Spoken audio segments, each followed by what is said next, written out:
Why does China have a mature Y-9 medium transport platform, but has not yet seen it converted into an aerial refueling tanker? What are the strategic considerations and technical difficulties behind this? When people see the U.S. Marine Corps C130J over the Pacific Ocean for the F-35B Lightning-like completion of the propeller refueling aircraft with stealth fighters, the combination of fantasy, this question becomes more and more intense. After all, China's aviation industry has been successfully derived from the Y-9 platform, Air Force Alert 500 early warning aircraft, high-tech 6 anti-submarine aircraft, and more than 10 types of special aircraft, more than a dozen special models. Only the field of aerial refueling tanker has always been vacant. To solve this mystery, we need to deeply analyze the technical pitfalls and strategic game of converting medium-sized transport aircraft into refueling tankers.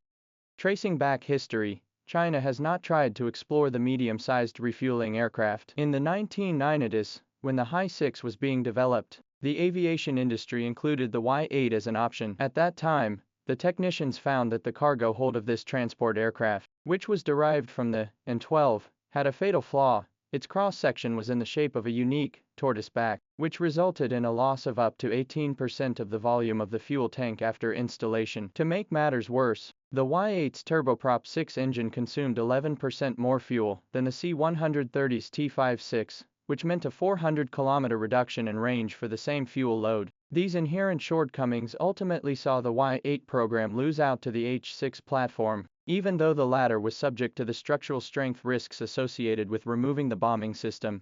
When the Y-9 was fully upgraded in 2012, things looked to be turning around. The new composite wings increased the fuel capacity to 23 tons. The digital flight control system brought the flight quality close to that of the C130J, and in particular, the cargo volume was enlarged to theoretically accommodate 4 5-ton soft refueling pods. However, it is not well known that a secret modification test in 2015 exposed a deeper problem when 2 refueling pods were mounted at the same time for refueling at an altitude of 5,000 meters. The right engine suddenly wheezed, causing the whole aircraft to shake violently, and the refueling tube was like a wildly dancing boa constrictor that nearly struck the recipient warplane. Post-analysis showed that the Y-9's flat wings generate strong vortex currents at specific angles of attack, which is fatal for refueling operations that require absolute stability.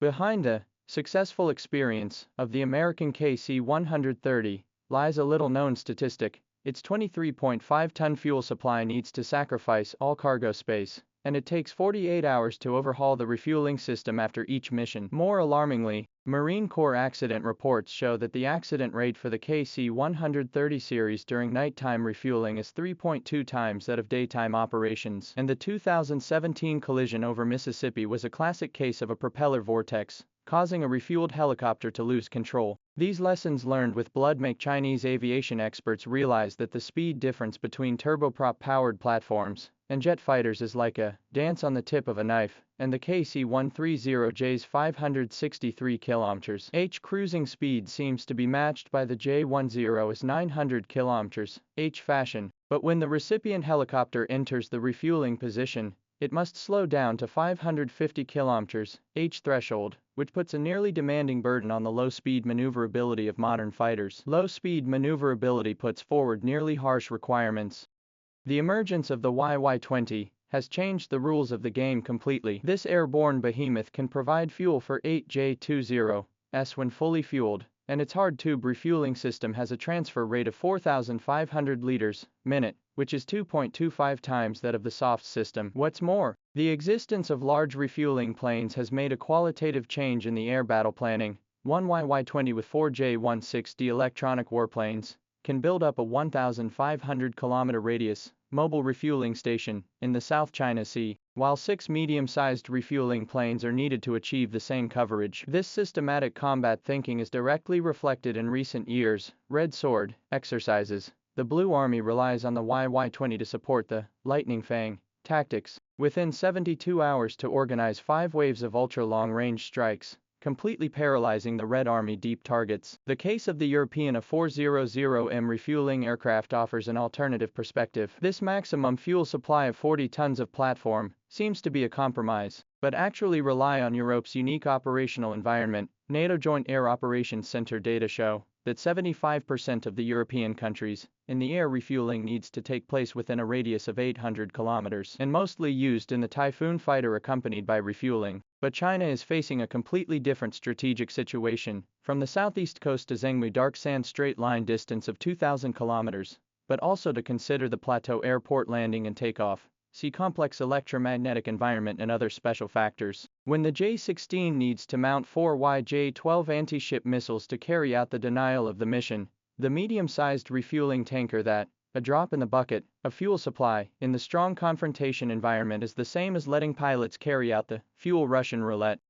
The future battlefield may bring new opportunities for medium-sized refueling aircraft. With the GZ-11 unmanned aircraft, Dark Sword unmanned wingmen and other equipment installed, these shorter range but a large number of unmanned combat platforms is giving birth to a distributed refueling new concept. The envisioned Y-9 refueling modification can carry 6 light refueling pods to build a refueling corridor on the edge of the battle zone, which can avoid the speed conflict with manned fighters, but also play a medium-sized aircraft with a high attendance rate advantage. However, this concept still faces practical constraints. In order to adapt to the refueling speed of 240-300 km per hour of the unmanned aircraft, the Y-9 needs to be equipped with a low-speed propeller with a diameter of 5 meters, which is almost the same as redesigning the power system. From a strategic standpoint, China's choice to skip the medium-sized refueling aircraft and go straight to the Y-20 is in line with the growth pattern of major air forces. The Russian Air Force retains 22 Il-78s but is still developing a new generation of refueling aircraft, and the U.S. Air Force plans to retire all C130Js before 2040, revealing that modern air combat is transforming into over-the-horizon Strike Plus system support. When the J-20 fleet needs to cross the island chain to carry out missions, the Y-20 can not only provide fuel, but also transform into an airborne command post, with its equipped satellite system and data chain relay function. This multi-dimensional capability is beyond the reach of any medium-sized refueling aircraft, and confirms the far-reaching layout of the Chinese Air Force from defensive to offensive and defensive.